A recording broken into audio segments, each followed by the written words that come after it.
the Council Chair and Chancellor of the Fiji National University, Honorable Ministers and fellow MPs, Your Excellencies, members of the Diplomatic Corps, the Acting Vice Chancellor of the Fiji National University, distinguished guests, my fellow alumni of the Fiji National University, Bula Vinaka, and a very good evening to you all.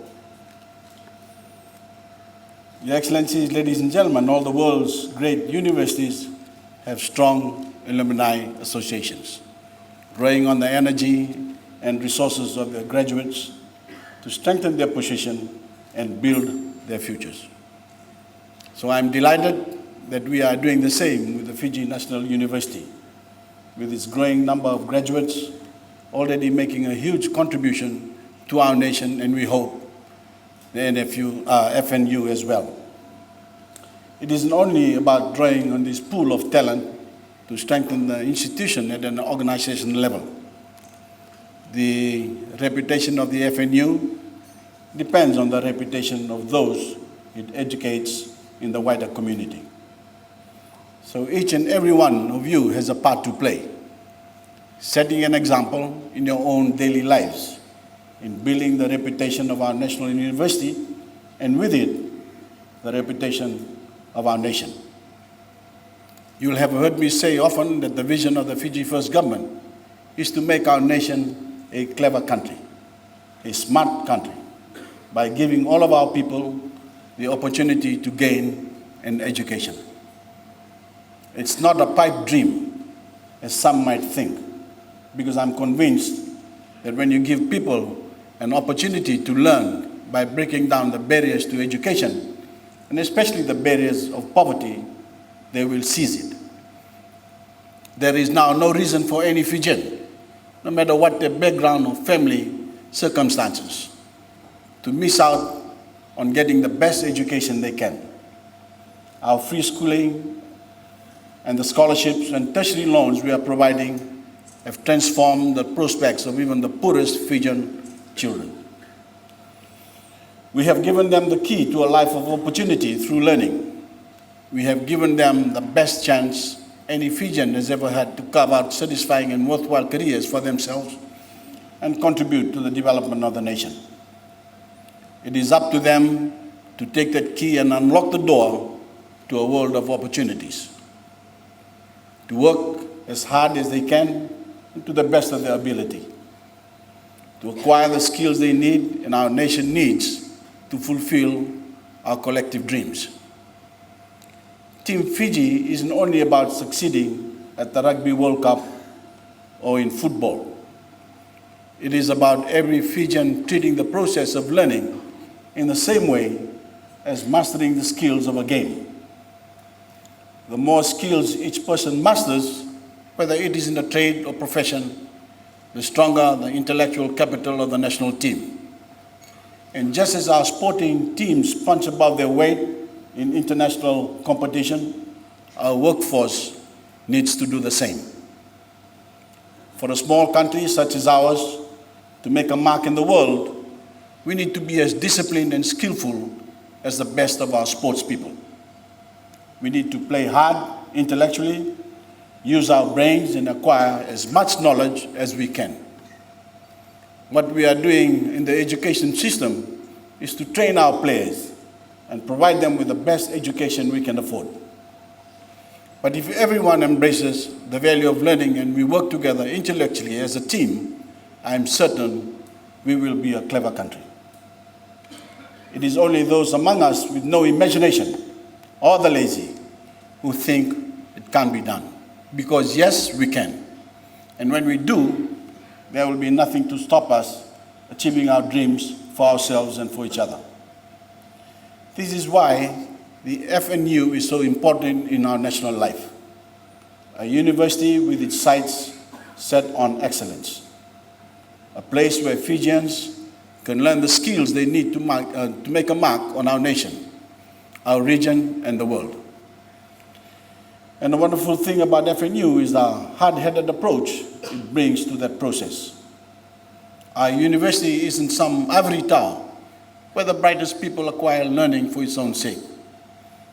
It is an hallowed academic institution removed from the concerns of ordinary people or the realities of everyday life. It is a place entirely focused on achieving practical outcomes, on imparting the knowledge and skills a nation such as ours need to carve out a viable and prosperous future. It is not a place for intellectual snobbery. It doesn't regard would-be doctors or lawyers as a superior breed to mechanics or boat builders. It recognizes that the skills base of our nation needs to be as broad as possible. It recognizes that the great skill shortages in our region today are for tradespeople, builders, plumbers, electricians. And it is just as important, if not more so, to train them as it is doctors and nurses. To cover all of the bases any developing country needs to prosper, which is why the Fiji First government regards the FNU as a vital partner in nation building and gives it the wholehearted support that it does. This focus on practical outcomes is not anti-intellectual. Every nation needs its philosophers, anthropologists, or sociologists, but no nation with scarce resources such as ours can afford to ignore the overriding imperative to develop a workforce with practical skills, to have enough people to make things or fix things, even if thinking about things or writing about things can be just as valuable. So we will continue to support the FNU as a government and expand its activities, with a particular emphasis on expanding its role and importance in the region. As you all know, the FNU already operates the only transnational medical school in the region and is already playing a wonderful part in maintaining the health and well-being of Pacific peoples. But we believe it can do a lot more, both with local and regional support of the international community. As we are exploring a range of options for its future development, including on my most recent trip to India, there is no doubt that even more exciting opportunities lie ahead. And as FNU alumni, we all have a part to play in developing the institution that has made us what we are today. Every year, the FNU alumni gets bigger, and it's wonderful for me to see so many familiar faces in the audience tonight. People using the education they receive to contribute to our national life. I ask you all to get behind the university as it seeks to make a bigger mark on the world. We need your ideas, your input, and your resources to take us forward. And through the Alumni Association, we now have the proper vehicle to do that. My fellow Fijians, I want to use this opportunity to talk about the importance of creating and maintaining the quality of written expression in the English language in Fiji. Some may think it's rather strange to speak at a university function about the need to write better English because there's an expectation that this is par for the course in our tertiary institutions. But I don't think there's any doubt about the steady deterioration in the quality of English expression in Fiji over the years. And unfortunately, it is across the board. We see it in our schools, our tertiary institutions, government, the private sector, and even in the media. Far too many people who make basic errors of spelling, grammar, and sentence construction. It is a private curse in the civil service, where I continue to see even the most senior people unable to write English with clarity, simplicity, and in the correct manner. Instead of choosing simple words to get their message across, they use big ones, as if to demonstrate to everyone that they've been educated. Some of these people have high degrees from overseas universities, but they either haven't learned or have forgotten the words, are the tools we use to convey ideas. And an idea can be conveyed much more effectively with language that is simple, straightforward, and gets to the point. I realize that for many of us, for many people, English is not their mother tongue at home.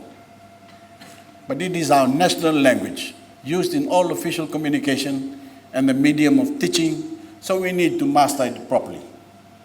And we certainly need to do so when we go out into the world and compete against other nations where English is the mother tongue. English is also increasingly the global language of commerce and many other areas of human endeavor. Everyone wants to learn it. When I was in China recently, I offered in several of my meetings to send Fijians to teach English in China. So maintaining and improving our national capability to speak and write English to international standards is very important. Finglish, or Fiji English as they call it, may be okay around the grog bowl, but we need to meet basic international standards, and generally speaking, I think we are falling short of the mark. What we can do as a nation to improve our skills, I think everyone needs to read a lot more. Books, news, magazines, any publication, where there is good writing. Because reading is the key to improving written language skills, and I don't think the culture of reading in Fiji is strong enough. While our parents certainly read a lot more in the days before television, many young people especially don't seem to read at all for recreation. They've got their heads buried in their mobile phones. And as long as they can text, tweet, or put up a Facebook posting, that's all the writing they think they need to do. No wonder so many have trouble writing a letter or a decent resume. So I'd like to leave you all with the idea that we need to develop more of a culture of reading in Fiji, a love of reading. And when we do so, it is bound to raise our general standards of English expression and give us an important edge in a world in which these things are important. Because people, as well as nations, are inevitably judged on their ability to write well. Ladies and gentlemen, Your Excellencies, thank you for the opportunity to address you tonight, a night in which we celebrate the great achievements of the FNU and collectively thank it for its contribution to our own development as individuals and contributions to the nation. I want to pay particular tribute to the Chancellor for his many years of service to the education sector, and of course to the acting Vice Chancellor for successfully steadying the ship after a period of disruption and uncertainty. Our university is strong and great days lie ahead. New infrastructure, new courses, and greater access for Fijians living outside our main centers, as well as for our fellow Pacific Islanders in neighboring countries. Every Fijian joins me in thanking the FNU and its alumni for the contribution to the nation and to wish you every success in the months and years to come. When I thank you. God bless you all.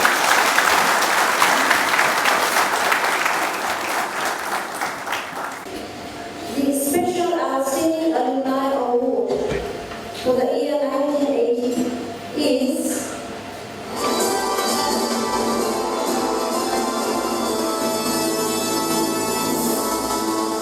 ladies and gentlemen, none other than the Honorable Prime Minister,